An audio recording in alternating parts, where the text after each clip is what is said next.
너무 감사하고요. 또 3일 중에 첫째 날 좀 살짝 부담은 덜하네요. 내일 또 뭐 이렇게 뭐 다 아는 목사님들이라서요. 또 은혜 더 많이 주실 거라고 생각하고 저는 그냥 뭐 이렇게 살짝 숟가락만 올려놓고 시작하면 안 되겠나라는 생각이 듭니다. 근데 목사님이 너무 거창하게 설명해 주셔가지고 뭘 해야 될 것 같은 불안감이 좀 들긴 하네요. 목사로서 설교를 한다는 건요, 되게 부담스러운 일이에요. 왜 그러냐면 생각보다 준비를 열심히 해야 되거든요. 여러분들 보시기에는 그냥 마이크 하나 들고 얘기하는 것 같은데, 그게 이제 듣는 사람 입장에서는 보면 아마 우리 어머니들은 잘 이해하실 거예요. 그 먹을 때는 아무것도 아니지만 밥상 차리려면 겁나 짜증 나시잖아요. 매번 뭐 비슷한 요리긴 하지만 젊은 세대는 잘 모르거든요. 다 이렇게 밀키트라고 해가지고 데우기만 하기 때문에 어, 네, 같이 좀 웃어주시면. 네. 근데 되게 중요한 내용들이 있다고 생각해요. 설교라고 하는 건 오늘 낮 예배 들으셨죠? 점심 먹고 저녁 먹고 기억이 안 나시죠? 예, 원래 그런 거예요. 설교가 억울한 건 갑자기 가만히 있어보자. 오늘 낮 예배 때 설교 제목이 뭐지? 그럼 갑자기 이제 서로 민망해지고 본문이 구약이었나 신약이었나 이렇게 하면 굉장히 고통스러운 거죠. 근데 반면 노래는 되게 오래 가요. 노래라고 하는 건 우리 어르신들 요즘 아이들 노래 잘 귀에 안 들리시죠? 왜냐하면 나이가 드셔서 그런 거예요. 우리 어르신들도 젊었을 때 노래 다 기억나시잖아요. 저하고 이제 담임 목사님하고 오늘 보니까 민증 까보니까 동갑이더라고요. 예, 관리를 좀 잘 시켜드리면 좀 낫지 않을까 하는 생각이 들어요. 목사님 고생을 많이 하셨나 봐요. 네, 저도 동갑이라 그랬을 때 살짝 좀 부담스러웠습니다. 근데 여러분 생각해 보세요. 노래라고 하는 게 다 사연이 있는 것 같아요. 우리 어르신들도 좀 계시니까. 요즘 우리 친구들 중에서도 우리 청년들 중에서도 요즘 가수들도 되게 좋지만 가끔씩 옛날 가수들 되게 멋진 아저씨들 되게 많았거든요. 최백호라는 아저씨가 계세요. 아시죠? 예, 최백호라는 이분이 이제 요즘 새로운 뮤지션들하고 같이 음악을 하는 거예요. 에코 브릿지나 이런 팀하고 굉장히 멋진 음악을 하거든요. 근데 아마 우리 어르신들이 아마 79년도에 최백호 아저씨가 처음 등장했을 때 노래 기억나시죠? 가을엔 떠나지 말아요. 이 노래 다 어떻게 들으셨어요? 이 노래를 사랑하는 연인이 가을에 떠나니까 차라리 하얀 겨울에 떠나달라 이렇게 들으셨잖아요. 사실 이 노래는요, 최백호 아저씨가 21살에 어머니가 돌아가셨어요. 어머니가 초가을에 돌아가신 거예요. 돌아가신 어머니를 보면서 그냥 이런 가을에 말고 차라리 하얀 겨울에 떠나시지 왜 그렇게 가셨습니까? 하고 불렀던 3호 곡이래요. 노래는 사연이 있어요. 오늘 시편 57편에 보면 이런 부제가 붙어 있거든요. 다윗이 사울을 피하여 굴에 있던 때에 이렇게 되어 있습니다. 보통 학자들마다 차이가 있는데요. 짧게는 5년, 길게는 13년이에요. 이 도망다닌 시간이요. 여러분 지금 제가 5년, 13년 얘기하는데 전혀 감동이 없으시잖아요. 내 얘기 아니니까. 근데 이게 내 얘기가 되면 달라지는 거란 말이에요. 우리 청년들도 있고 이게 청소년들도 있어요. 나는 엄마처럼 안 살 거야 라고 생각하잖아요. 나중에 조만간이다 얘들아, 살아보면 그게 그렇게 쉬운 게 아니라는 게 깨달아지거든. 저도 늘 그랬던 것 같아요. 우리 아빠처럼 안 살 거야. 우리 엄마처럼 안 살 거야. 근데 요즘 생각이 되게 많이 바뀌었어요. 우리 아빠처럼만 살면 성공이다 이런 생각이 들더라고요. 만만치가 않아요. 참 살아간다는 게, 인생이라고 하는 게. 또 한번 또 거기다 이런 게 있어요. 29 혹시 있나요? 29 청년 중에 29 20대 후반. 있네요. 되게 동안이다. 인생 고생을 별로 안 한 것 같은데. 근데 이게 진짜 힘든 게요. 조금 있다 나이에 니은자 붙잖아요. 30 되고 40 되면. 그런데 20대 후반만 돼도 딱 안단 말이에요. 갑자기 내 인생에 드라마틱한 변화가 없을 거라고 하는 현실이 딱 감각적으로 느껴지는 거예요. 오늘 30대가 되고 40대가 돼요. 어르신들도 마찬가지죠. 갑자기 막 내가 막 신데렐라 되고 막 옆구리 있는 살 다 빠지고 이런 일은 전혀 없단 말이에요. 살아가다 보면 뻔하고 뻔한 인생이라고 하는 게 느껴지는 거예요. 그런데 그 수많은 시간들 속에서 하나님이 우리의 삶 속에서 어떤 인생을 새겨 놓으시냐 이걸 보는 게 굉장히 중요한 거거든요. 오늘 시편 57편은요. 사무엘상 24장, 25장, 26장을 배경으로 삼고 있습니다. 그렇다면 오늘 이 이야기에 이 노래의 그 모든 근간이 어디에 있는지 한번 우리 함께 생각해 볼까요? 여러분 다윗이 골리앗을 죽여요. 근데 한번 생각해 보세요. 엘라 골짜기에서 블레셋 장수였던 골리앗이 엄청나게 큰 소리를 외치는 거예요. 하나님을 향한 비방하는 소리. 그럼 저는 엘라 골짜기의 모습을 갑자기 생각해 보니까 지금 한국 교회가 똑같지 않나라는 생각이 들어요. 기독교가 동네 북이에요. 여러분 그겠죠? 거기다가 목사님들, 제가 서울 쪽 목사님들 잘 모르겠는데 이번에 놀랍게도 기독교 대표라고 하는 부산 쪽 목사님들이 한 후보를 지지한다고 얘기를 했어요. 그 부인 되시는 분은 무당이랑 그렇게 사이좋게 지낸다고 하는데, 그래서 제가 깜짝 놀란 게, 물론 제가 지금 정치 얘기하려고 하는 거 아니에요. 어느 날 교회가 진짜 동네 북이 돼버린 거예요. 하나님의 이름이 곤두박질 치는 것처럼 느껴져요. 내가 교회 다니는 사람입니다 라고 말하기가 굉장히 부담스러운 상황이 돼버린 거예요. 요즘 젊은이들한테 나 교회 다닌다 얘기하면 원신 취급한대요. 여러분 우리 어르신들 세대만 해도 부흥을 경험했던 세대잖아요. 여의도 광장에서 모여가지고 막 100만 명씩 모여가지고 1980년도에 뭐 외국 목사님 모셔가지고 나는 찾았네. 잘 못 알아들으신가요? 하여튼 막 엄청나게 부흥의 역사가 막 일어나고 막 그다음에 조용기 목사님부터 시작해가지고 뭐 사랑의 교회 기타 등등 메가 처치들이 막 우후죽순처럼 일어나고, 서울 사람이라면 집에 성경책 한 권 있어야 될 것 같고, 만만한 식당에만 들어가면 내 시작은 미약하였으나 나중은 심히 창대하리라 하나씩 다 붙어있고. 여러분 제가 고향이 부산이걸랑요. 부산이랑 서울이랑 차이가 하나 있어요. 식당 가면 어떤 식당이나 가면 대부분 다가 성경 구절이 있다는 거고, 부산 식당 가면 달마가 계시다는 거예요. 그게 되게 차이예요. 굉장히 기독교가 일반화되었습니다. 근데 지금은 어떻죠? 교회가 늘 손가락질 당하는 거예요. 세습했다고 손가락질 당하고, 이런 일 했다고 손가락질 당하고, 성적인 문제를 일으켰다고 손가락질 당하고. 엘라 골짜기에서 이 골리앗이 외치는 소리가 마치 오늘 21세기 오늘을 살아가는 우리 모습하고 너무 똑같은 거예요. 하나님이 어디 계시냐? 야, 그럼 미개한 소리 하지 마라. 야, 너네가 하나님의 백성이라고? 웃기는 소리 하지 마. 제대로 한 게 아무것도 없으면서 똥멍청이 같은 이라고. 그 소리가 엘라 골짜기를 가득 채우고 있었거든요. 근데 문제는 뭐였을까요? 그 당시에 그래도 내노라는 사람들이 꽤 있었을 텐데도 불구하고 누구 하나 항변하는 사람들이 아무도 없었다는 거예요. 제가 이번에 우리 어르신들, 목사님들, 어른들 보면서 좀 답답한 게 이런 거였어요. 적어도 여러분 교회가 지금 위기 상황에 있을 때 딴 건 몰라도 위기에서 리더십을 발휘해야 되거든요. 그러니까 좀 정부하고도 얘기할 때 좀 똑똑하게, 그렇게 강대상에서 쌍마이크 차고 똑똑한 척 하지 말고 거기 가서 똑똑한 척을 하셔야죠. 그래가지고 백신 접종 우리가 제일 먼저 앞서가겠다 그러면서 좀 이렇게 뭔가를 좀 했었어야 되는데, 늘 뭐 이렇게 자기네들끼리 막 싸우다가 지금 이런 문제가 생겼거든요. 여러분 왕이라면 어떻게 될까요? 그렇게 40일 동안 하나님을 조롱하고 이스라엘 백성들을 비방한다면 적어도 왕이면 한 이틀 정도 듣다가 꼭지가 틀려가지고 나와야지요. 갑자기 막 사울이 진짜 왕이라면 칼을 가져와라. 전하 왜 이러십니까? 칼을 가져오라 했다. 내가 이 나라의 왕이니라. 전하 안 됩니다. 저놈은 굉장히 무식한 놈입니다. 엄청나면 절대 갈 수가 없어. 시끄럽다. 그리고 딱 칼 가져오라 그런 다음에 커피 한 잔 마시고 난 다음에 오늘 싸움하기 굉장히 좋은 날이구나 이러고 막 이야 이러고 가서 죽더라도, 사람이 여러분 죽는 애 사느냐보다 더 중요한 게 있어요. 멋지게 죽어야 돼요.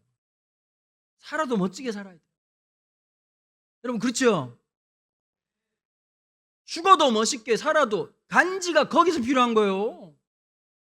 하나님 앞에서 진짜 그 사람의 삶 자체가 예배가 되고 죽음 자체가 예배가 되는 거, 그게 진짜 하나님 기뻐하시는 거거든요. 사람들이 딴 데서 감동 느끼는 게 아니고, 와, 저 사람 스펙이 대단하대, 저 사람 차를 뭘 타고 다닌대, 저 사람 재산이 몇백억이래, 저 사람이 엄청나게 대단한 것을 많이 가지고 있대. 그것으로 감동하는 사람 아무도 없습니다. 정말 그 사람의 마지막 죽음을 보면서 저 사람이 진짜 아름다운 사람인지를 금방 알 수 있는 거예요. 그리스도인들은 사나 죽으나 주의 영광이라고 하는 세상의 어떤 것과 타협할 수 없는 존재로 부르심을 받았다는 거지. 그런데 여러분 왕이 왕답지 않았어요. 신하도 신하답지 않았어요. 군대 장관이면 여러분 들고 일어나야 될 거 아니에요? 이번에 이제 좀 있으면 우리가 3월 달에 대통령 선거 있잖아요. 다 출사표 던질 때 뭐라고 말하던가, 위기에 처한 대한민국을 구하겠다는 거예요. 내가 볼 때 그분들만 없으면 대한민국을 구할 수 있습니다. 참 이번에 투표가 보면요, 우리 국민들로서는 굉장히 불행한 투표예요. 어떤 놈이 더 나쁜 놈인가를 가려내야 되니까 이게 얼마나 힘든 일이겠어요. 쉽지 않은 상황이에요. 정말 속상하고 힘들고 마음 아프고 고통스러운 현실인 거예요. 여러분, 누구 하나 제대로 된 삶을 살아가는 사람들이 아무도 없어요. 특별히 저처럼 끼인 세대 입장에서 보면요, 민주화 세대라고 하는 사람들, 적어도 운동권에 있는 사람들이 참 바를 줄 알았는데 좌파의 마지막 종착점도 어떻게 보면 강남이었고, 우파의 어차피 기득권 세력 때문에 살아가는 거라면 참 비참하고 어려운 모습 아니겠습니까? 속상하고 힘든 모습입니다. 여러분, 군대 장관 아브넬이라면 적어도 목숨 걸고 이 전쟁에 나가야 되는 거 아닙니까? 골리앗이 저렇게 하면 비명 행사하더라도 길거리 나가지고 어디 감히 하나님을 비방하느냐라고 일어나야 되는 거 아닙니까? 자기 재산 지키는 데는 목숨을 걸고 자기 이름 지키는 데는 목숨을 걸지만 하나님의 이름이 곤두박질 치는 데는 누구도 관심 없으시되 엘라골짜기나 지금이나 조금도 다를 바가 없다는 것이죠. 그런데 느닷없이 한 명이 나타납니다. 이세희 집안의 막내였던, 상태가 좀 안 좋았던 애가 하나 있었죠. 절에 있는 스님도 안다는 그 유명한 다윗입니다.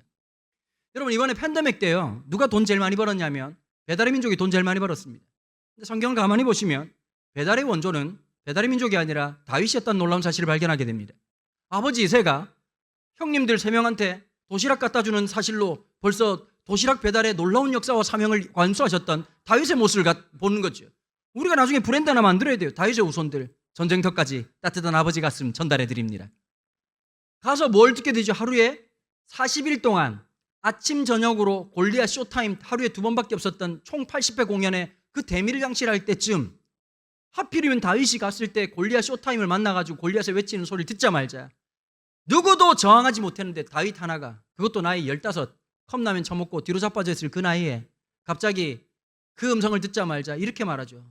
저 할례 받지 못한 놈이 감히 여호와 하나님을 비방하고 하나님의 군대인 우리를 비방하는가.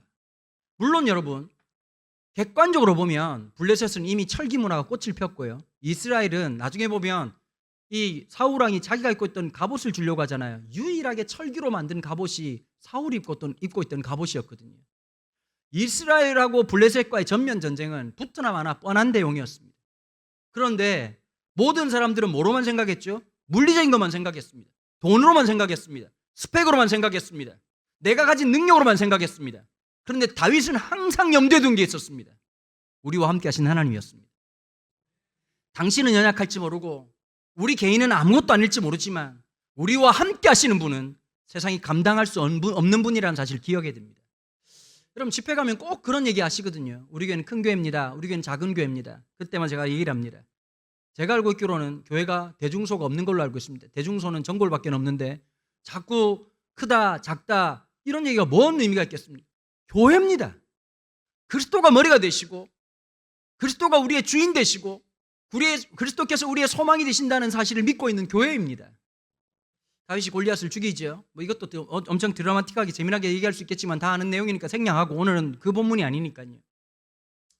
골리앗이 죽고 난 다음에 죽을 때 마지막 했다는 전설 같은 얘기가 있습니다. 골리앗이 죽으면서 다윗에게 했던 말, 나랑 똑같은 놈 3만 명이 기다리고 있다 이러고 죽었다 그랬지요. 여러분, 인생에 고난이 찾아와요. 여러분, 왜 청소년들이 믿음이 없는지 아세요? 아직 고난이 제대로 못 만나서 그래요. 여러분, 저 때 애들이 뭔 기도가 나오겠습니까? 하나님 미세먼지를 없애달라고 기도하겠습니까? 뭐라고 기도하겠습니까? 똥줄 타는 날이 반드시 오거든요. 걱정하지 마십시오. 그때 갑자기 기도가 막 본물 터진 듯이 터지면서, 제가 보니까 여러분, 성령 충만하고 싶으면 제일 좋은 방법 하나 알려드릴게요. 개척하십시오. 기도가 저절로 나옵니다. 아주 그냥 매일 아침마다 얼마나 똥줄이 타는지 간절하게 주여 외에는 내뱉을 말이 없도록 하나님 인도하십니다. 참 순간순간 고난이 찾아오고 역경이 찾아오고, 여러분 주일날 8시에 여기 앉아있다는 뜻은 무슨 말이냐면 여러분들 계획대로 전혀 안 됐다는 놀라운 반증입니다. 여러분, 이 시간에 여기 우리가 왜 앉아있겠습니까? 한마디로 우리 인생 말하라면 우르르 쾅쾅 쉐쉐쉐 그냥 수많은 문제와 사건이 있었기 때문에 예수를 알게 되고 오늘 이 자리에 앉아있는 거 아니겠습니까? 여러분, 철이 들었다는 게 어떤 걸까요? 나이만 들었다고 철드는 게 아니라 인생 계획대로 되는 게 아무것도 없다는 것을 깨닫는 겁니다. 여러분, 언제 결혼하지요? 사랑하는 사람 만나면 결혼합니다. 왜 결혼하지요? 저 사람 없으면 못 살 것 같으니까 결혼하는 겁니다. 그런데 살아보면 여러분, 놀라운 사실을 하나 깨닫게 되거든요. 결혼 1주년 지나자마자 영화 제목이 너무 감동스럽게 와닿습니다. 결혼은 미친 짓이다 라는 영화를 보자마자 미처 왜 저 뜻을 몰랐을까? 한 3년쯤 지나면 또 하나 굉장히 내 뼈를 때리는 영화 제목이 하나 있습니다. 적과의 동침이라고 하는 영화입니다. 한 10년 지나고 나면 아주 실존적인 철학적인 질문을 가져다주는 놀라운 영화가 하나 더 있습니다. 악마를 보았다. 여러분 집집마다 악마를 하나씩 보시죠, 그죠? 쉽지 않습니다. 늘 우리의 삶이라고 하는 게 내가 꿈꿨던 인생이 아니고 내가 생각했던 인생이 아닙니다. 여러분 그게 바로 인생이라고 하는 것이죠. 어른들 앞에 참 외람된 얘기지만 다윗이 골리앗을 죽이고 났더니 무슨 문제가 생기죠? 두 번째 골리앗이 일어났습니다. 그게 누구였습니까? 사울이었습니다. 여러분 내가 잘못해가지고 문제가 생기면 그래도 덜 억울해요.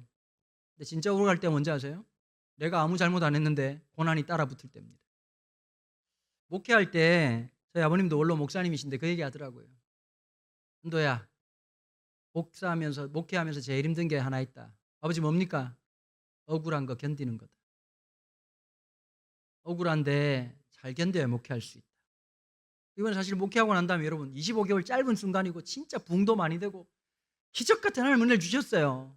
근데 25개월 동안요 한 교회 25년 겪을 일을 간단하게 25개월 동안 다 겪게 하시더라고요. 여러분 그런데 주변에 한 명도 목사님 너무 힘드시죠? 수고하셨습니다 말하는 사람이 한 명도 없어요. 심지어 우리 아버지 해병대 161기거든요. 부산 사나이다가 야 너 아이고 내가 개척해봐서 아는데 너 얼마나 힘들었니? 너 진짜 고생했다. 우리 아버지 한 번도 그런 말씀하신 적이 없어요. 전화할 때마다 교만하면 안 돼. 늘 겸손해야 돼. 늘 감사하고 인생 한 방이야. 교만하면 패망의 선봉이야. 우리 아버지는 한결같은 분이십니다. 우리 장인어른 똑같습니다. 강서방 교만하면 안 된다. 심지어 제가 16년 동안이나 모셨던 멘토 목사님도 이번에 어머님이 돌아가시고 94세의 어머니 돌아가셨어요. 그러면 사실 여러분 우리 업계의 관행상 16년을 그 밑에 있었으면 도와주고 밀어주고 땡겨주고 해도 모자랄 판에 전혀 아무런 도움을 주지 않았습니다. 오로지 하나님만이 너의 도움이라는 사실을 깨닫게 해주시려고 전혀 도와주지 않으셨습니다. 그런데 이번에 제 멘토 목사님 어머니 돌아가셔가지고 제일 좋은 거 보내줬거든요. 확실히 이쁜 걸 보냈더니 내팽개치지 못하시고 그 국무총리 보낸 거 바로 옆에다 붙여놨더라고. 하도 이쁜 걸 보내놨더니. 그리고 조의금 20만 원 드렸습니다. 저한테는 아무것도 안 주셨지만 저는 20만 원 드렸습니다. 20만 원. 다시 한 번 더 말합니다. 20만 원 드렸습니다. 그런데 여러분 지금 이 어려울 때 그렇게 하면 어떻게 우리 목사님 서울 분이시거든요. 그러면 서울 사람답게 달달하게 강 목사 너무 고생했다. 내가 참 못 도와줘서 미안하다. 그래도 너무 자랑스럽다. 우리 강 목사 그렇게 얘기하니까 내가 너무너무 행복하다. 너 너무 힘들지 않았냐? 이러면 참 좋잖아요. 이번에 뭐라 그러신지 아세요? 그거 잘 되다가도 문제가 생겨요. 여러분 이게 사람 할 말입니까 지금? 되게 속상하더라고요. 고난이 있고 역경이 있죠. 그런데 이번에 어떤 일을 탁 당하는데 갑자기 이게 탁 깨달아지더라고요. 주를 위해서 억울할 수 있다는 건 영광이다. 주님 때문에 속상할 수 있는 거 이거 진짜 큰 영광이다. 내가 살아가면서 주님 때문에 속상할 일 몇 번 되겠나?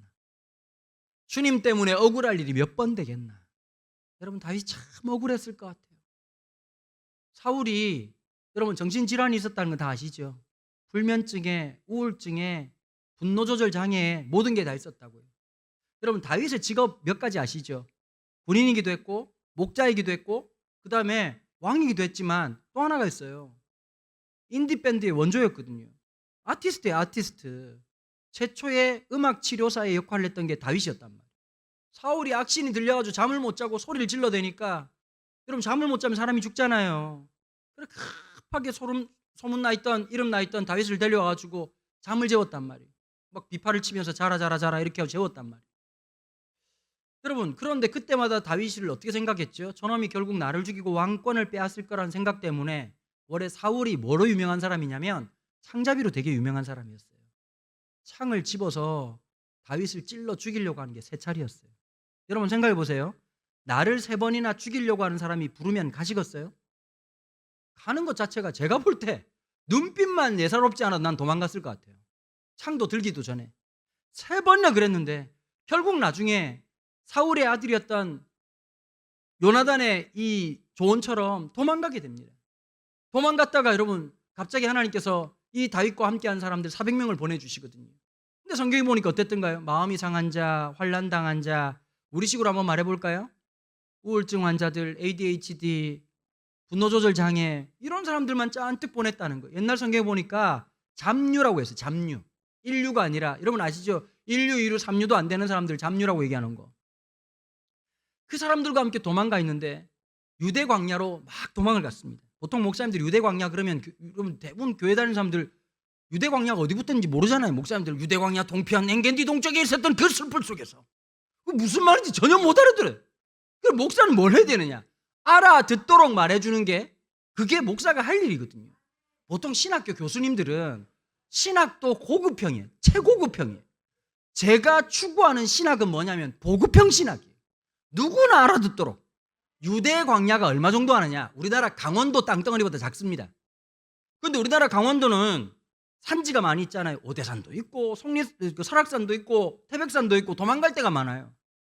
그런데 유대 광야는 그야말로 광야 개활지입니다.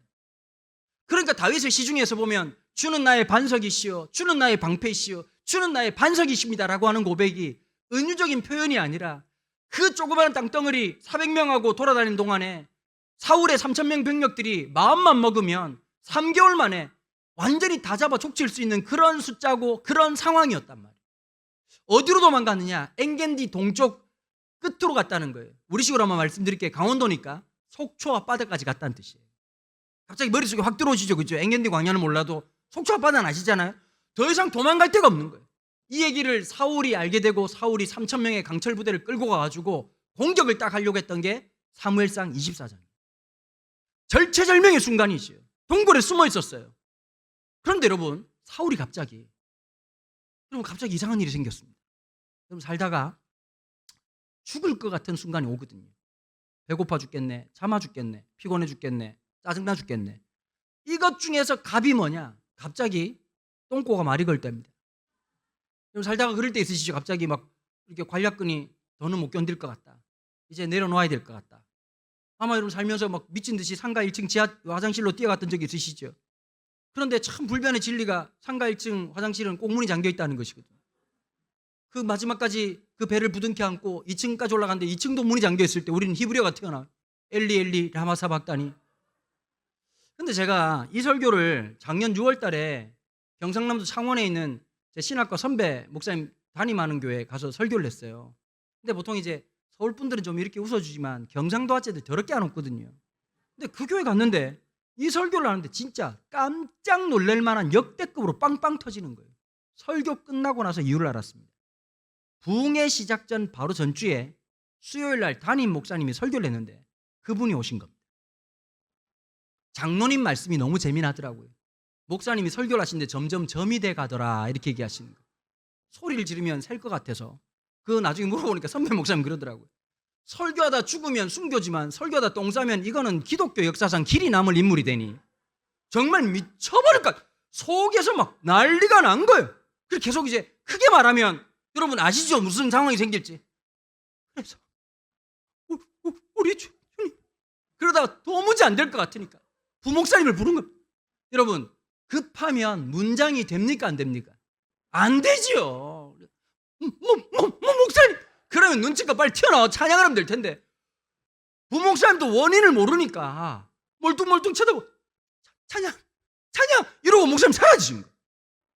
그래 까닭 없이 교인들은 이게 어찌된 일인가 싶어가지고 10분 동안 열심히 찬양을 했는데 그 다음 장로님 얘기가 너무 재밌더라고요. 다 죽어가던 목사님이 10분 뒤에 살아서 나타났다 이러면서 설교를 하신 것. 하필이면 제가 그 상황을 전혀 모르는 상태에서 이 본문을 선택했고 똥마려운 사울 얘기를 냈으니 교인들도 정말 마음속으로 말하고 싶지만 마음속에 대비처럼 꼭꼭 품고 있으면서 지난주 목사님 설교하다 어디 간지 아나? 그래서 뭐 어디 간대? 똥 싸러 갔다 이가 이러고 전부 다 얘기하고 오시는데 갑자기 이걸 예배 시간에 갑자기 목사님이 모든 걸 아는 것처럼 얘기하니까 점점 담임 목사님은 얼굴이 군고구마처럼 벌개져가고 온 교인들은 마치 임금님기는 당나귀 이런 것처럼 막 기뻐가지고 온 국민들이 떠들썩이 된 것입니다.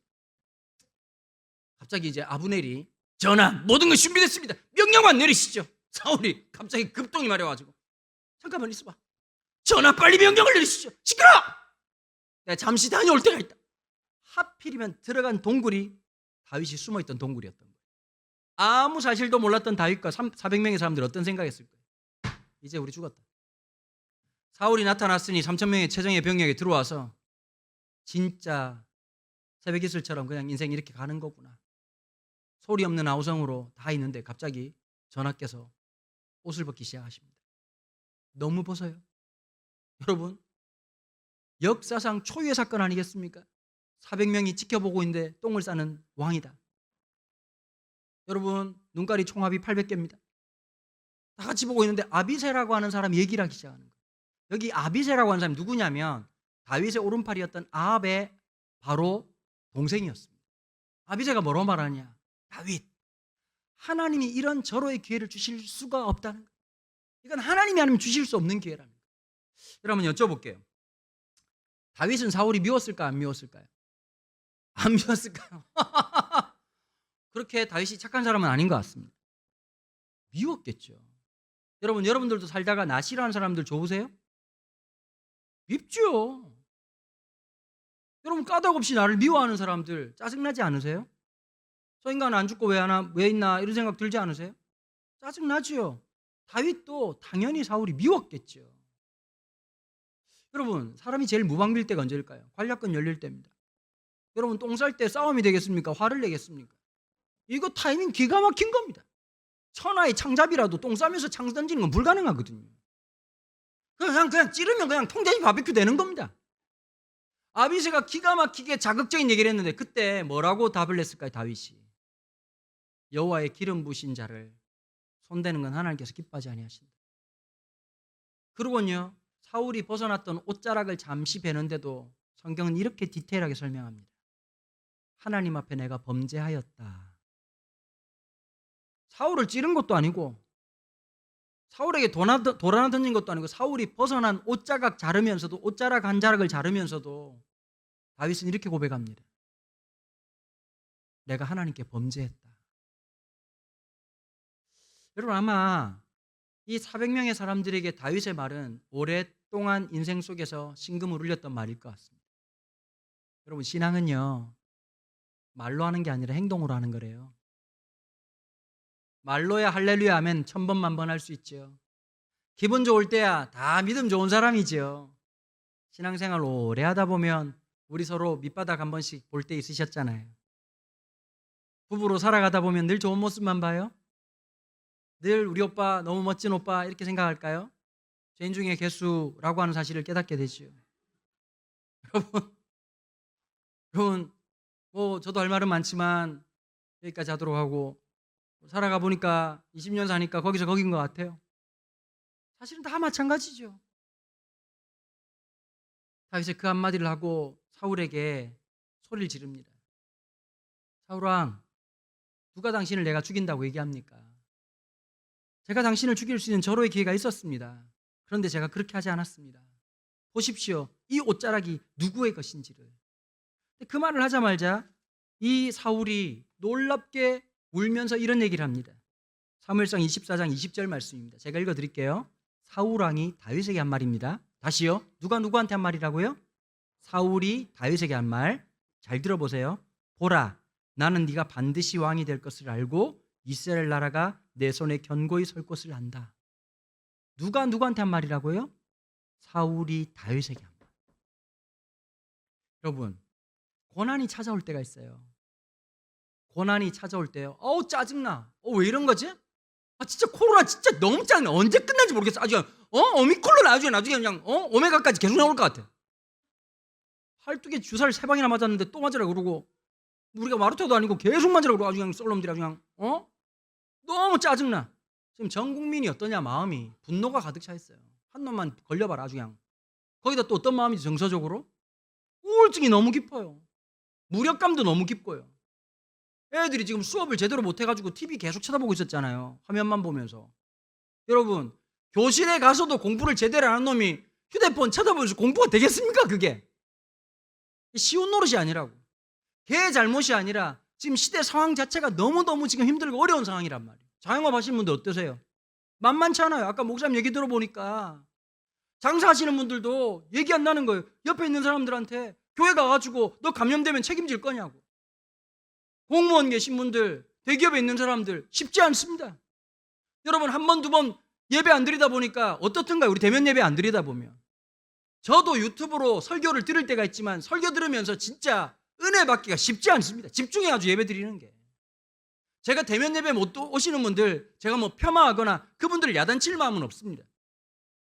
정말 영혼들, 우리 어쩌면 영적인 부분들도 어려움을 당하고 고난을 당하는데 목사님께서 이 순간에도 그래도 한번 부응해보자, 은혜 받자, 그리고 사람들 불러가지고 집회를 하는 거예요. 그럼 다른 목적이 아니에요. 은혜 받아야 살 수 있는 거고, 은혜가 있어야 오늘을 사는 거고, 견딜 수 있는 거고. 여러분 돈으로 견디는 거 아니거든요. 물론 여러분들 표정이 지금 어떠냐니까 돈으로 견디는 거 아니라니까. 일단 줘봐봐, 내가 알아서 할 테니까, 이런 표정이에요 여러분들. 일단 근데 만약에 돈이 절대적 행복의 기준이라면 재벌들이 제일 행복해야 되는 거 아닌가요? 삼성 부회장님 이런 분들 제일 행복해야 되는 거 아닌가요? 여러분 TV에 나오는 재벌들 얼굴 보니까 행복해 보입니까? 여러분 제가 한 달 전에요 설교를 하는데 1부, 2부, 3부, 4부 설교를 하는데 1부 예배 마치고 난 다음에 포켓에 뭐가 있는 거예요. 1부 예배 마치고 딱 꺼냈는데 20만 원이 들어있더라고. 너무 기쁜 거야. 가만히 생각을 해봤어. 그거 원래 내 돈이에요. 클린토피아 사장님이 넣어줬겠어요? 마누라가 넣어줬겠어요? 있는 돈도 뽑아가는 판에. 갑자기 2부 예배 설교 시작하기 전에 어쨌든 내 돈인데 20만 원을 찾았다는 기쁨 때문에 너무 기쁘게 설교를 했거든요. 한번 여쭤볼게요. 삼성 회장님 이런 기쁨이 있을까요? 여러분 요즘 교회에서 밥을 못 먹어서 그렇지 교회 밥이 참 맛있어요. 그렇죠? 왜 맛있는지 아세요? 함께 하기 때문에 맛있는 거예요. 불변의 진리. 맛있는 반찬 싸가져 가잖아요. 겁나 맛없어져요. 교회 반찬 봉다리 싸가져 가면 냉장고에 들어간 채로 그대로 사망하시는 거예요. 산의 진미가 아무리 가득해도요, 불편한 관계, 불편한 삶 속에서 살아가면 그게 하나도 맛있는 게 아니에요. 컵라면에 삼각김밥을 먹어도 하나님 주신 평안이 있으면 기쁜 거예요. 여러분 집이 고래 등짝 같다고 행복할 것 같습니까? 여러분 집인데 딱 들어가는 순간 아이고 우리 집에 왔다 이러고 다리 뻗을 수 있는 그게 행복이죠. 여러분 잘 주무시죠? 제일 부러운 사람 누구예요? 누우면 주무시는 분. 와, 난 우리 아버지 제일 부러워. 우리 아버지는 몸의 3분의 2가 지면에 닿으면 그냥 코를 고세요. 난 너무 놀라. 아직 머리가 안 누웠는데 코를 고시는 전능한 분이세요. 우리 아버지 볼 때마다 참 대단한 게 우리 아버지는 마취 없이 수술 가능한 상황이다 싶을 만큼 잘 주무셔. 그런데 TV 보고 있다가 딴 데 틀면 갑자기 보고 있다. 뭘 보는지 모르겠어. 코를 곤 건 누구, 그 다음에 TV를 본 분은 누군지. 여러분 시편 127편에 보면 사람이 모든 경영을 준비하고 고민하고 애쓰고 그러나 하나님께서 그걸 돕지 아니하시면 파수꾼의 경정이 수고하는 바가 다 헛수고고 여호와를 의뢰하는 자에게 사랑하는 자에게 잠을 주시는 도다 이렇게 말했거든요. 여러분 고민만 계속하면 답은 없어요. 이러면 어떻게 될까 저러면 어떻게 될까. 아마 담임 목사님하고 장로님들 얼마나 고민 많으시겠어요. 지금 매일매일같이 그냥 신기록이 깨지고 그죠. 감염 사태에 있으면서 할까 말까 고민 안 했다 그러면 거짓말이겠죠. 왜 염려가 안 됐겠습니까? 그런데도 하는 이유가 딱 하나인 거예요. 하나님이 지켜주셔야 된다. 여러분 제일 억울한 사람들이 누구냐면 이 코로나 시대 때 바깥 출입 안 하시는 분들이 계시더라고요. 그런데 걸려요. 얼마나 억울하겠냐고. 막 무서워가지고 막 장도 못 보러 가고 막 시내도 못 나가고 아무도 못 하고 집에서 그냥 꽁꽁 싸매고 있는데 여러분 바이러스라는 놈이 바람을 타고도 오는 거고 뭐를 통해서 오는 거고 택배를 통해서도 오는 거고 다 오는 거니까 걸리는데 방법이 없거든요. 여러분 걸린 사람들이 잘못되고 안 걸린 사람들이 잘됐다는 뜻이 아니에요. 우리 인생 하나님 지켜주셔야 되는 거예요. 하나님께서 함께 해주셔야 되는 거예요. 여러분 이렇게 훌륭하게 도망자의 신세를 처음으로 시작했던 다윗에게도 위기가 찾아옵니다. 여러분 25장에 보면 사무엘상 25장에 보면 1절에서 뭐라고 말하냐니까 사무엘이 죽으니라 라고 기록되어 있어요. 여러분 다윗에게 사무엘은 어떤 사람이었을까요? 사무엘이 사울 왕이 점점 미쳐가니까 참 하나님 앞에 절망을 합니다. 아, 내가 왕을 잘못 세웠구나. 근데 하나님이 그날 밤에 신방 오시잖아요. 사무엘에게. 야, 좌절하지 말고 병에 기름을 채워서 새롭게 왕을 세우자. 여러분, 이 당시 사무엘하고 사울하고 사이가 좋았을까요? 안 좋았을까요? 몰라도 맞추겠네요. 사이가 안 좋았습니다. 계속 사무엘은 사울을 향해서 직언을 해대고, 왕께서 그렇게 하시면 안 된다고 얘기하고, 사울은 점점 빡치는 거예요. 내가 왕인데 지가 뭐라고 나한테 이렇게 지랄이야? 늘 마음속에 화가 있었단 말이에요. 그러니까 꼬투리만 잡히면 사무엘을 죽일 국리를 찾고 있던 사울이었다고요. 우리가 볼 때는 사울은 미친 왕이라 할지라도 그 당시 정치적 현상에서는 그래도 왕이잖아요. 군대가 있고. 사무엘은 사람의 시각으로 보면 아무것도 없는 그런 존재였단 말이에요. 근데 병을 들고 간다는 게 굉장히 위험한 일이잖아요. 사람 붙여가지고 다른 왕을 세우겠다. 여러분, 내란 음모라고 하는 게 얼마나 큰 죄예요. 능지처참이죠. 능지처참. 그런데 가가지고 베들레헴에 있던 이새의 집에 급하게 전가를 합니다. 너희 집 아들 중에서 왕을 세울 자가 있다. 비밀 전가를 딱 알립니다. 그러면 다 데리고 나와야 되는데 아들 8명 중에 7명만 데리고 나왔어요. 첫 번째 아들이 엘리압이라고 성경책에 보면 잘생긴 남자가 성경에 13명 정도 있습니다. 기가 막히게 잘생긴 놈을 보자마자 사무엘, 그 당시에 영빨이 제일 충만한 분 아니겠습니까? 머리에 기름을 딱 부으려고 하는 순간 하나님 뭐라고 말씀하시죠? 내가 이미 그를 버렸노라. 요즘으로 말하자면 쓰레기다 이렇게 얘기하셨단 말이에요. 사람이 외모가 아무리 알량하고 스펙이 아무리 좋고 연봉이 많다 할지라도 하나님 보시기에 이미 버린 사람들이 있어요. 사실은 별 볼 일 없고 아무런 소망이 없어 보이지만 하나님께서 함께하는 사람들이 있어요. 시작은 미약하지만 가면 갈수록 하나님의 은혜로 충만한 사람이 있어요. 저는 여러분들이 그렇게 되길 축복합니다. 그게 하나님의 사람들의 축복입니다. 가면 갈수록 기도가 깊어지고, 가면 갈수록 예배가 깊어지고, 가면 갈수록 주님 앞에 헌신이 깊어지는 사람들. 저는 여러분들이 이번 집회 때 그런 놀라운 영적인 전성기가 다시 한 번 더 시작되기를 주님의 이름으로 축원합니다. 그런데 여러분, 7명의 아들들이 다 지나고 난 다음에 사무엘이 얘기하죠. 이 외에 아들이 없느냐? 여러분, 그때 그 싸한 느낌이 좀 와닿으십니까?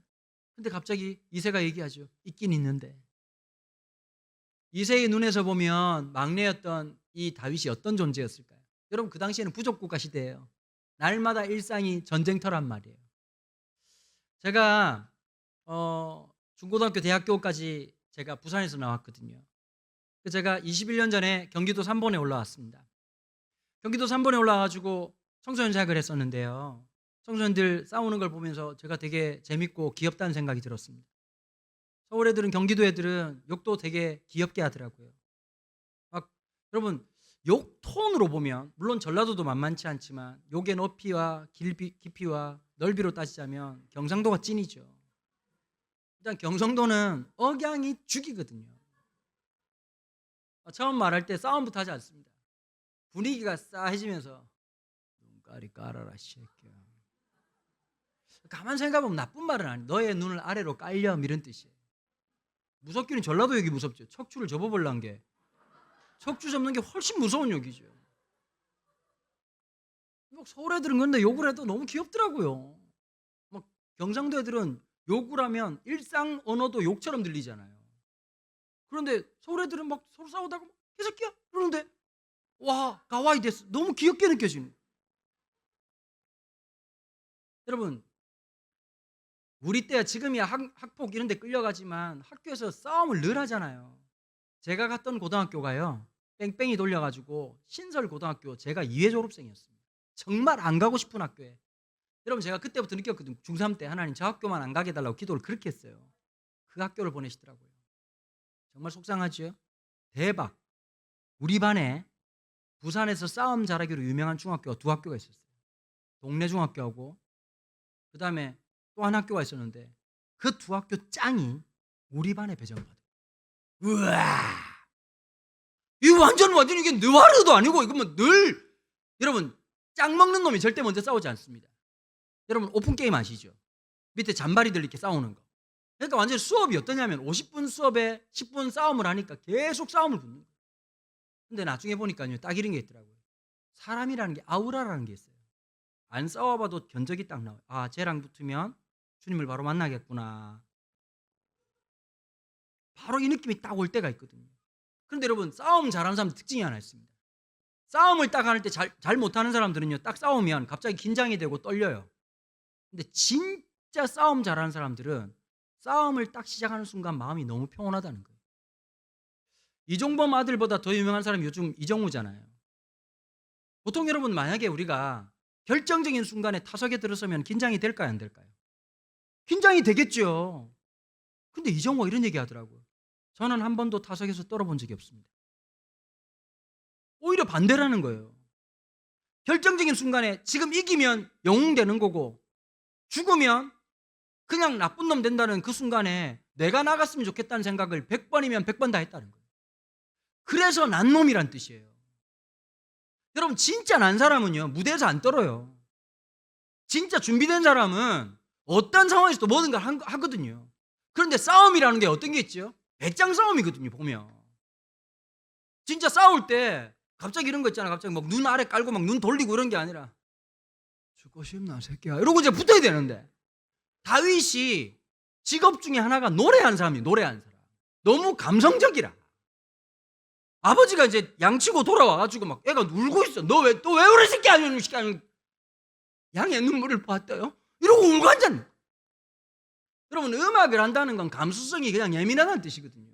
그렇지 않겠어요? 지금 뭐 감수성이 없는 사람이 무슨 노래를 부르겠어요. 그냥 감정 딱 잡으면 어떤 상황, 금방 사랑하던 연인하고 헤어지고 난 다음에 그 절절한 가슴을 노래로 뱉어낼 수 있는 사람이 가수 아니겠습니까? 그러니까 아버지 입장에서는 이놈은 도무지 쓰임받을 수 없다고 생각해서 제껴놨단 말이에요. 여러분, 다윗은 어땠을까요? 단 한 번도 자기를 바라보는 얼굴 속에서 나를 인정해주고 네가 존귀한 사람이라고 하는 얼굴을 경험해 본 적이 없어요. 심지어 엘라 골짜기에 형들을 위해서 도시락을 가져갔잖아요. 그럼 형들이 뭐라고 말해야 되죠? 네가 이 위험한 데를 어떻게 왔냐고. 오는 길 힘들었지 않았냐고. 왜 왔냐고. 이놈아. 그러고 막 끌어안아야 되는 거 아니에요. 태극기 날리면처럼 끌어안아야 되잖아요. 그런데 성경을 가만 봐보세요. 엘리압이 얼마나 욕을 하는지. 여러분, 성경책은 문어체로 기록되어 있어요. 문어라고 하는 게 오징어 친구 문어가 아니라 그럴 문자로 쓴 거예요. 성경을 재밌게 보시려면 구어체로 바꾸셔야 돼요. 내가 너의 행실을 안다. 네가 돌보는 양들은 어찌 미뇨? 네가 어찌해서 이렇게 왔느냐라고 말하잖아요. 이걸 구어체로 만들어 볼까요? 경상도 엘리압 한번 만나보시겠습니까? 야, 놈 새끼야. 너 지금 얘 또라이 같은 새끼 아주 미치게 같은 놈아. 양 돌보라고 해놨더니 양은 안 돌보고 쳐돌아가지고 그냥 전쟁터에 돌아가. 하여튼 이 또라이 같은 새끼 어릴 때부터 그냥 미친 짓을 골라가면서 하더만 아주 그냥 아이고 이놈 새끼 아주 그냥 대가리 총 박히는 것처럼 아주 나만 살아가는 거 아주 그냥 여러분, 그렇게 말하면 여러분들이 다윗이라면 화가 날까 안 날까요? 근데 여러분, 성경을 보면 별로 화도 안 내요. 왜 그랬을까요? 하루 이틀 욕 들은 게 아니었기 때문이죠. 저 형은 또 지랄이야 라고 생각을 했겠죠. 여러분, 이 말이 무슨 말인지 아세요? 다윗은 살아가는 동안에요, 별로 인정받지 못했어요. 아버지에게도 형제들에게도. 처음으로 다윗이 만났던 환한 얼굴, 하나님이 준비해 놓은 사람을 발견했던 사무엘의 얼굴이 다윗 인생에는 절대 잊혀지지 않았을 겁니다. 여러분, 누가복음에 보면 시몬이라는 사람이 있었죠. 하나님의 집에 기도했던 사람인데 하나님의 성령께서 말하기를 네가 여호와의 영광을 보게 될 것이다. 아기 예수님을 만나게 될 거라고 얘기를 했습니다. 여러분, 거기에는 6일 지나면 할례의 절차에 따라서 할례를 받으러 오는 수많은 아기들이 있었거든요. 그 수많은 아기들 중에 시몬은 영적으로 직감적으로 알았습니다. 예수님을 끌어안고는 이렇게 얘기합니다. 대주제여, 이제 이 종을 평안히 놓아주옵소서. 내 이 눈으로 주의 영광을 보았습니다. 여러분, 마치 사무엘이 어땠을까요? 그 절망적 일상생활 속에서 다윗을 보자마자 소망이 생기기 시작합니다. 여러분, 다윗의 인생에 평생 사무엘이라고 생각하면 마음에 위로가 되고, 여러분, 우리가 살아가면서 그런 사람 한두 명 있어야 되지 않을까요? 무엇보다도 우리가 그런 사람이 되면 어떨까요? 사랑하는 우리 성도님들, 우리 다음 세대 아이들에게 그 권사님의 얼굴 속에서 만난 하나님 나라의 영광, 여러분들의 사랑과 손길과 기도를 통해서 주신 하나님의 놀라운 위로가 있는 아름다운 교회가 되기를 축복합니다. 사무엘이 죽었어요. 유대인의 절기 중에서요, 3대 절기를 제외하고 양털 깎는 날이 있습니다. 양털 깎는 날, 그럼 우리 쉽게 말하면 추석 같은 날입니다. 음식을 풍성하게 하고 양털을 깎고 나면 주인이 일했던 노동자들에게 음식과 돈을 넉넉하게 주는 겁니다. 뿐만 아니라 그 당시에 있었던 객과 고아와 과부들에게도 음식을 나눠주는 풍습이 있었거든요. 근데 다윗이요, 사울이 진짜 왕이 해야 될 일을 유대 광야 13년 동안 도망 다니면서 왕이 해야 될 일을 합니다. 외세의 침을 막아줄 뿐만 아니라 다른 깡패들이 와가지고 괴롭히고 어려운 일이 있으면 그때마다 치안 보안 역할들을 다 감당했습니다. 그래서 양털 깎는 날 나발이라고 하는 사람에게 먹을 것을 요구했습니다. 왜 그랬을까요? 다윗과 400명의 사람들은 지금 사울을 피해 다니니까 정착이 불가능하고 경작이 불가능한 상황이잖아요. 그래서 먹을 것을 달라고 했고, 당연히 나발은 그의 보호를 받았기 때문에 주는 것이 인지상정이고 당연한 것입니다. 아무리 아무것도 안 해도 도움을 요청하면 돕는 것이 바로 유대 율법인데 나발이 뭐라고 말하냐니까 완전 개무시를 하면서 다윗이 누구냐 이렇게 얘기를 합니다. 평소 때는 여러분 다윗이 참 잘 견뎠잖아요. 사울을 보면서도. 근데 여러분 날마다 성령 충만한 거 아니시죠? 날마다 성령 충만한 거 아니시죠? 성질 충만할 때도 있잖아요. 갑자기 성질 충만해져가지고 나발이 이렇게 됐다는 얘기를 듣자마자 뚜껑이 완전 열려버린 겁니다. 그리고 400명한테 딱 얘기하는 거예요. 야, 다 준비해라. 오늘 나발 이 새끼 병풍 뒤에서 향냄새 맡는 날이다. 가자! 이 얘기를 누가 들었냐니까 나발의 아내였던 아비가일이 들었습니다. 그런 음식을 급하게 준비해가지고 다윗이 오는 편에 전달할 뿐만 아니라 우리식으로 말하면 소복을 입고 다윗이 행차 나섰던 그 길에 길 한바닥에 엎드려져 있었던 겁니다. 웬 여자냐? 아비가일이 이렇게 얘기합니다. 당신의 칼에 묻힐 피가 있고 묻히지 말아야 될 피가 있습니다. 여러분 나발이라는 애 본명이 아니거든요. 나발이 무슨 뜻이냐니까 똥멍청이 이런 뜻입니다. 내 남편이 얼마나 멍청했으면 별명이 이름이 똥멍청이겠습니까? 제가 잘 압니다. 살아봐서 아주 이싸그리가 아주 그냥 멍청한 짓만 골라가면서 하고 있습니다. 아주 그냥 당신이 앞으로 왕이 될 사람인데 당신의 칼에 피를 묻힐 이유가 있겠습니까? 그 말 때문에 다윗이 그 안가품하는 자리에서 돌아오는 역사가 사무엘상 25장에 기록되어 있어요. 그 다음 26장이 24장하고 몇 년의 시간이 흘렀냐? 13년이에요. 여러분 살다가 한 번씩 그때 생각하면 내가 미쳤지 그때 왜 그랬을까라는 순간이 있죠. 그걸 요즘 이렇게 표현하거든요. 이불킥이라고 얘기하거든요. 갑자기 자다가도 생각나가지고 미쳤지 이러고 이불을 발로 주찬다 그래가지고 이불킥이라고 얘기합니다. 여러분 결혼기념일 때 갑자기 열받을 때 있죠. 내가 미쳤지. 저 인간을 왜 만났을까? 여러분 아마 그러실 거예요. 이 동네 오래 사신 분들 내가 땅 팔고 난 다음에 갑자기 아파트가 섰어요. 미치는 거지. 내가 집 팔 때는 집값이 떨어졌는데 갑자기 몇 배로 올랐어. 이 동네가 그렇게 될지 아무도 몰랐던 거지. 너무 속상하고 힘들 때가 있어요. 다윗도 여러분 살면서 사무엘상 24장을 후회할 때가 있었을까 없었을까요? 물론 그건 천국 가서 물어봐야 됩니다만은 제가 확신하건대 수택에 많았을 겁니다. 13년 동안 도망 다닐 때마다 늘 성령 충만한 게 아니니까 내가 그때 미쳤지. 사울을 죽였더라면 이런 짓을 이런 고난 이런 순환 안 당할 텐데. 그지요? 그런데 또 한 번 13년 만에 기회가 찾아왔습니다. 10이라고 하는 광야에 다윗이 숨어있다는 얘기를 듣고 또 3,000명의 병력을 끌고 사울이 찾아옵니다. 이번에는 다윗이 아비새와 함께 단판을 지으러 아주 무모하지만 사울의 진영으로 올라갔습니다. 근데 하나님께서 놀랍게 역사하셔가지고요. 다 잠에 골아 떨어져가지고 3,000명이 여러분 다 잘 수가 없잖아요. 왕은 자도 지켜야 되잖아요. 하나님이 공기 중에 포라포포를 섞어 놓았는지 모르겠지만 3,000명이 다 자빠져가지고 자는 겁니다. 얼마든지 우리가 상상할 수 있지요. 만화적인 상상을. 아비새하고 둘이 올라가는데 뭐가 와장창창 했는데 사람들이 다 자고 있는 겁니다. 나중에는 어디까지 들어가느냐? 사울의 침실까지 들어가요. 사울의 침실에서 사울의 면상 위에서 아비새가 얘기를 합니다. 더 자극적으로 얘기합니다. 2번 찌를 것이 없나이다. 여러분 똥 싸는 놈 찌르면 살인입니다. 그런데 여러분 자고 있는 놈 위에 창 들고 있다가 창이 왜 이래 무겁노? 아이고 무겁네. 아이고야 죽었대.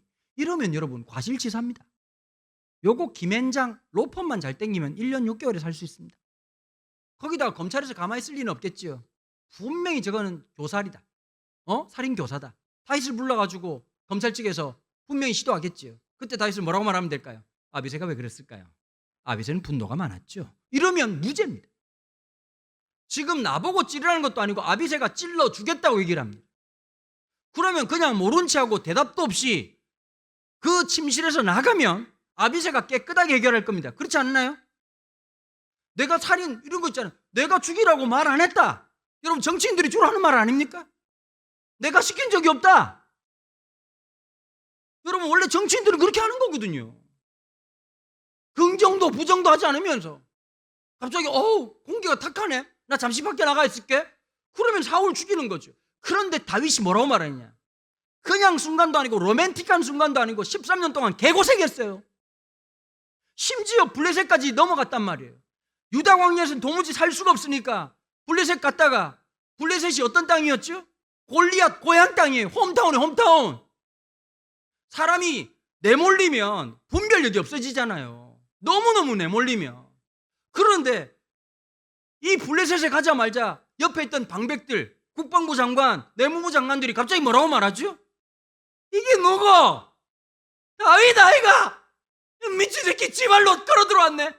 그제서야 제정신이 빡 들어가지고 죽었구나 싶으니까 그때부터 연기력이 개쩔도록 연기를 잘했다는 거 아닙니까? SBS, KBS, MBC 방송 3사 연기 대상 받을 만큼 미친 사람처럼 개처럼 땅을 파재끼기 시작하다 손톱이 뒤집어지고 피가 질질 나고, 그 다음에 궁전에 있던 기둥 옆에서 위아래 EXID의 춤이 최초의 시작이 바로 다윗이었다는 놀라운 사실. 위아래 침을 질질 흘리면서. 그러곤 왕이 와가지고 다윗이 잡았느냐? 다윗이 어딨느냐? 영락없이 미친놈인 거예요. 뭐라고 말하죠? 야 이놈아, 미친놈이 없어서 수입을 했냐? 왜 미친 사람을 죽이지 않았을까? 이게 고대 근동지방의 독특한 문화입니다. 여러분 미친 사람은 전염이 된다고 생각했어요. 그래서 죽이지 않고 내쫓았던 거예요. 죽이면 그 악한 영이 죽인 사람에게 들어온다고 생각했어요. 그래서 내쫓은 거예요. 거라사인의 광인도 마찬가지고. 그래서 살아나오면서 기뻐하면서 찬양했던 찬양이 시편 중에 있거든요. 여러분 살아 돌아왔지만 마음속에 하루하루 어땠을까요? 오늘은 하나님이 살려주셨다, 할렐루야, 아멘 이러고 굴에서 누워서 야 오늘 우리 정말 행운이지 않냐, 우리 살았어, 하나님의 은혜야 이러고 딱 이불 덮고 자는데 갑자기 뜬금없이 어떤 게 오지요? 내일은 어쩌지? 그게 13년이었어요. 여러분 저는 다윗을 보면서 공황장애 안 걸린 게 신기한 일이다. 우울증 안 걸린 게 신기한 일이다. 여러분 한 번씩 권사님들, 장로님들, 성도님들 간증을 들어보면 여러분 입이 떡 벌어질 때가 있어요. 저렇게 어려운데 어떻게 살아나셨을까? 저렇게 고난스러운데 어떻게 지냈을까? 아까 목사님하고 장로님들하고 짧게 얘기하시는데 그 얘기하시더라고. 한 장로님한테, 목사님 우리 장로님 어릴 때 부모님 돌아가시고 동생들 공부시키시고 이렇게 오셨습니다. 저는 솔직히 지금도 부모님 다 살아 계시거든요. 가끔씩 그럴 때가 있어요. 80이 되셨지만 부모님이 돌아가시면 제가 마음을 나는 잘 추스를 수 있을까? 50이 넘어도. 이번에 그 제 멘토 목사님 어머니가 94세에 돌아가셨거든요. 그런 얘기 하시더라고요. 모친상은 보상이 없다. 엄마의 죽음은 보상이 없다. 이렇게 표현하시더라고요. 제가 그랬어요. 목사님 이제 70이 다 돼 가시는데도 어머니를 보내시면 마음이 너무 힘들지 않으세요? 눈물을 뚝 흘리시더라고요. 말하진 않았지만 얼마나 힘들었을까. 그 마음속에 어느 날 갑자기 인생의 무게짐이 얼마나 컸을까. 내 동생들에게 내가 아버지 역할을 해야 된다 생각하고 운명이려니 생각하면서 그 인생 요즘 하라 그랬으면 다 도망가지 않았을까요? 그죠? 우리 여기 그런 분들 한두 분이시겠어요? 솔직히 오늘 이 동신교회에 있는 분들 중에 토박이 서울 사람 몇 명 되겠습니까? 공천동, 신림동, 다 아는 동네잖아요. 지방에서 올라와가지고 정말 혈혈단신으로 힘들고 어렵게 여기 올라와서 사연 한 자라씩 다 있는 성도들이 여기에서 교회로 모이고 추가하고 기도하고 헌신해가지고 예배당 이렇게 세운 거 아니겠습니까? 돈이 있었던 것도 아니고 남들보다 대단했던 것도 아니고 정말 오늘 하루만 좀 살게 해주십시오. 우리 권사님들 다 어떠셨어요? 나는 못 배웠지만 하나님 우리 애들은 가르칠 수 있게 해주십시오. 우리 애들 좀 먹일 수 있도록 도와주십시오. 만약에 요즘 우리 젊은이들이 우리 어르신들이 경험하는 게 있으면 다 공황장애 걸리고 우울증 걸리고 다 그럴 판 아니었겠습니까? 13년을 오늘은 구원하셨지만 내일이라고 하는 불안함 속에서 늘 염려했을 다윗의 인생에 한 번도 공황장애 없이 하나님을 찬양하고 갔다는 게 기적 아니겠습니까?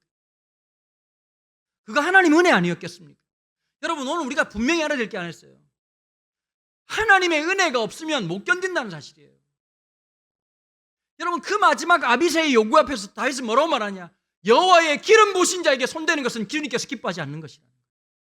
여러분 이 사건이 끝나고 난 다음에 사울은 일어나서 길보아 전쟁에 나가서 그의 아들 요나단과 함께 전사를 하고 그 길로 다윗은 13년 만에 유다 지파의 왕이 됩니다. 그러고 지었던 시편이 시편 57편이에요. 1절 2절 같이 보십시다. 하나님이여 내게 은혜를 베푸소서. 내게 은혜를 베푸소서. 여러분 오늘 21세기를 살아간 우리에게 진짜 중요한 것이 무엇인지 다윗은 노래로 이렇게 얘기하고 있습니다. 주여 내게 은혜를 베푸소서. 내게 은혜를 베푸소서. 여러분 목사한테 제일 중요한 게 하나 있더라고요. 하나님의 은혜가 충만하면요 두려움이 사라져요. 성격이나 기질의 문제가 아니라 하나님의 은혜가 딱 있으면 어떤 어려움 속에서도 견딜 수 있는 나 스스로도 깜짝 놀랄 만한 용기와 믿음을 주신다. 여러분 오늘 우리에게 뭐가 필요하죠? 주님의 은혜가 필요한 거예요. 상황에 흔들리지 않고 조건에 흔들리지 않고 세상에 흔들리지 않을 만한 참된 하나님의 은혜. 주여 우리에게 은혜를 주옵소서. 은혜를 주옵소서. 그 다음에 이렇게 말하지요.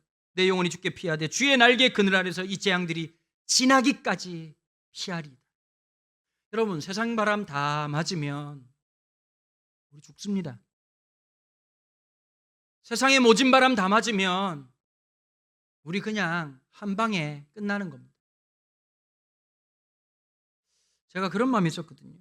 개척을 딱 하고 난 다음에 2주 뒤에 코로나가 터졌어요. 처음에 9명으로 개척을 했거든요. 우리 아이들한테 얘기를 했어요. 가정예배 드리다가 엄마 아빠가 개척하기로 했다. 근데 우리 아들 놈이 뭐라 그러냐니까 열심히 하시라고 그러더니 자기는 딴 교회 가겠다 그러고 석 달 동안 딴 교회 갔어요. 개척하고 첫 번째 깨달은 게 뭐냐면 세상에 믿을 놈은 아무도 없다는 놀라운 사실이었어요. 9명으로 시작했어요. 9명. 우리 가족 포함해가지고. 이게 말이 될 얘기겠어요? 여러분 제가 되게 잔머리를 많이 굴렸거든요. 저희 아버지 개척교회 3번이나 하셨거든요. 개척교회 로망이 1도 없는 놈입니다. 우리 업계 관행상 아버지 목사가 그만큼 고생하면 아들이 잘 되는 게 우리 업계 관행인데 하나님은 자꾸 관행을 파괴하시는 거예요. 아버지도 개척, 아들도 개척, 벌칙입니다. 벌칙 이거. 근데 개척을 하도록 자꾸 인도하시는 거예요. 그래서 제가 절대 내가 당하면 안 되겠다는 생각으로 늘 경계를 마음속에 가다듬으면서 어떻게 시작했느냐. 하나님, 기도할 때마다 제가 아주 멋있게 기도했어요. 하나님, 지금 우리 업계가 난항입니다. 개척하면 100교회 개척했다가 130개가 없어지는 놀라운 세상입니다. 주님이 요즘 비수기라 잘 모르시는 것 같은데 제가 걱정돼서 말씀드리는 겁니다. 그래서 제가 하고 싶은 교회가 하나 있습니다. 하나님, 주님 잘 모르시죠? 유튜브 처치라는 말을 들어보셨습니까? 건물이 있는 게 아니라 교회인데 유튜브에만 있는 아름다운 교회입니다. 제가 딱입니다. 주님, 저는 카메라를 보자마자 마음이 너무 평안해질 뿐만 아니라 카메라만 있으면 정말 안방에 앉은 듯한 그 포근한 느낌과 모든 세상에 있는 수많은 사람들이 그리스도인이라고 생각하고 살아가는 놀라운 능력과 담대함이 있습니다. 주님, 유튜브 처치 놀라운 세계에 당신을 초대합니다. 그 다음에 두 번째 방법을 썼습니다. 교회 이름을 짓지 않았습니다. 언제든지 밑장을 뺄 수 있는 시스템적 보완을 다 했다는 뜻입니다. 여러분 교회 이름도 없으니까 해체하기도 쉬워요. 그런데 제가 사는 동네가 동탄이라 그랬잖아요. 동탄에 어마무시한 조직이 있다는 소문 들어보셨습니까? 동탄 마음카페라고 사악하기가 이를 데 없는 여성 동지들의 모임이 있습니다. 멀쩡하게 있는 가게 문을 댓글 몇 개로 닫게 만드시는 전능한 열쇠를 갖고 계신 분들입니다. 그런데 어떤 분이 이 동탄 마음 카페에 강은도 목사님이 동탄에 개척한 듯하다라고 하는 글을 올렸고, 나도 몰랐던 주소를 이 놀라운 아줌마들이 엄청난 탐구 능력으로, 검찰도 깜짝 놀래고 국정원도 깜짝 놀랄 능력으로 결국 주소를 찾아가지고 찾아오기 시작했습니다. 3주째 9명이 했던 사람이 20명이 된 거예요. 보통 여러분 교회 오면 어떻게 되죠? 환영합니다, 할렐루야, 뭐 이렇게 되잖아요. 우린 좀 이상했어요. 어떻게 오셨죠?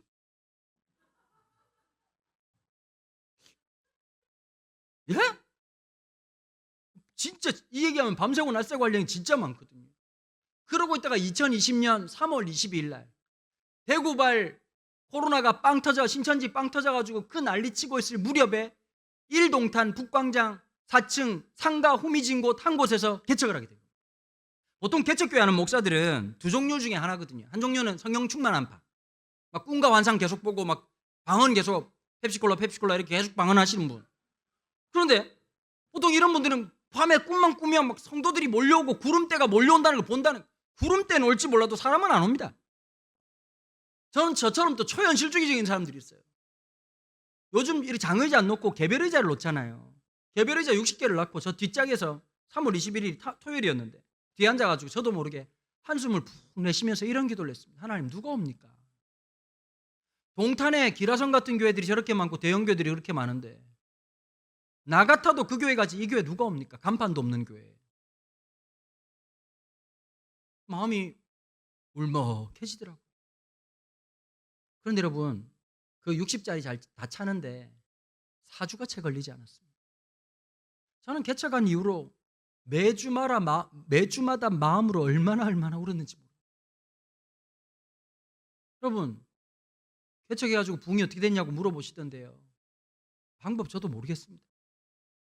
매 순간 저도 너무 놀라운 순간을 경험하고 있기 때문입니다. 여러분, 6월 마지막 주에 100명이 됐습니다. 혼자서 찬양 인도하고 모든 것 다 하고, 아내는 원하든 원치 않든 갑자기 1부 2부 예배가 만들어져 주일학교 애들을 상가 복도에서 친구들! 이러고 앉아가지고 주일학교를 하는 거예요. 그러고 있다가 락다운이 3번이 됐잖아요. 제가 교회 문 3번이나 닫았잖아요. 우리가 그 3번 닫으면서 예배당 공사를 3번이나 한 거예요. 두 번째, 2021년 1월 달에 다시 본당 예배당 공사 상가 9층 빌려가지고 해가지고 본당 다시 준비했습니다. 똑같은 해지요. 작년에 공사 2번 했거든요. 작년 1월 달이 그 공사였고요. 10월 달에 다음 세대 비전 센터 만드느라고 또 공사를 했습니다. 지금 우리가 예배가 주일 예배만 1, 2, 3, 4부거든요. 놀라운 하나님의 은혜죠. 매 순간마다. 여러분, 그런데요, 사실은 말을 들어보면 되게 좋았을 것 같죠. 그 순간마다 위기가 얼마나 많은지 아십니까? 담임 목사이기 때문에 감당해야 되는 위기가 얼마나 많은지 아십니까? 이렇게 해야 될지 저렇게 해야 될지 늘 마음속에 머리가 터져버릴 것 같은 거예요. 여러분, 주님께서 함께 하시려면 입금을 하셔야 될 거 아닙니까? 아들아, 두려워하지 마라. 사모 꽂았다. 마음껏 네 마음대로 사역을 해라. 한 번도 그렇게 하신 적이 없어요. 아주 그냥 똥줄이 타도록. 여러분, 입금되기 전에 기도가 제일 많이 된다는 사실 아시죠? 단 한 번도 비단지고 여기까지 왔습니다.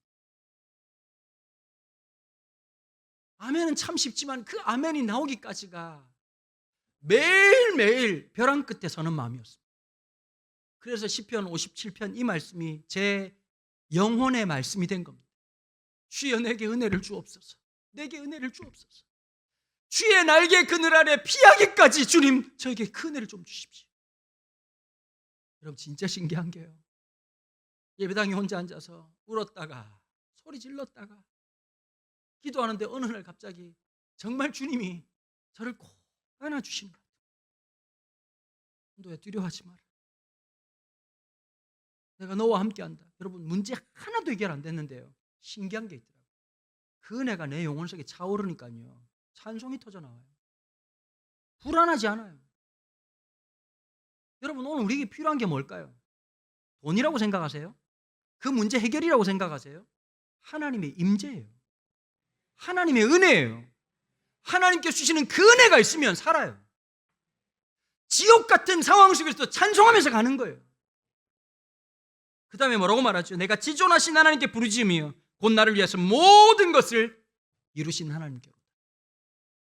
여러분, 이 3일 동안의 집회를 통해서요, 오늘 첫날 테이프 열었습니다. 내일 전 목사님 더 귀한 분 오시고, 마지막 날 또 이정현 목사님 너무너무 귀한 분들 오십니다. 여러분, 이번 기회 때 목숨 걸고 한번 집회 한번 참석해 보십시다. 내 마음을 좀, 아멘을 좀 크게 하십시오. 여러분, 아까까지 분위기 좋았는데 갑자기 좀 안 좋아요 지금. 여러분, 요즘 집회가 어떠냐면 첫날은 많이 왔다 둘째 날 점점 작게 온다는 거예요. 우리 한번 하나님 은혜 앞에 우리의 마음을 좀 열어드리십시다. 우리의 시간을 좀 열어드리고 우리의 마음을 좀 열어드리고, 주님, 나한테 필요한 것은 문제 해결이 아니라 하나님의 은혜입니다. 하나님 은혜 있으면 이 위기를 살 줄 믿습니다. 찬송하면서 갈 수 있도록 도와주옵소서. 주님의 날개 그늘 앞으로 나아갑니다. 역사해 주옵소서. 이 시간 다시 한번 기도하십시다. 하나님, 주의 은혜를 내 심령에 허락하여 주옵소서. 우리 가정에 주님의 은혜를 허락하여 주옵소서. 우리 교회에 주님의 은혜를 허락하여 주시옵소서. 우리 목사님 나오실 때까지 우리 주야라고 함께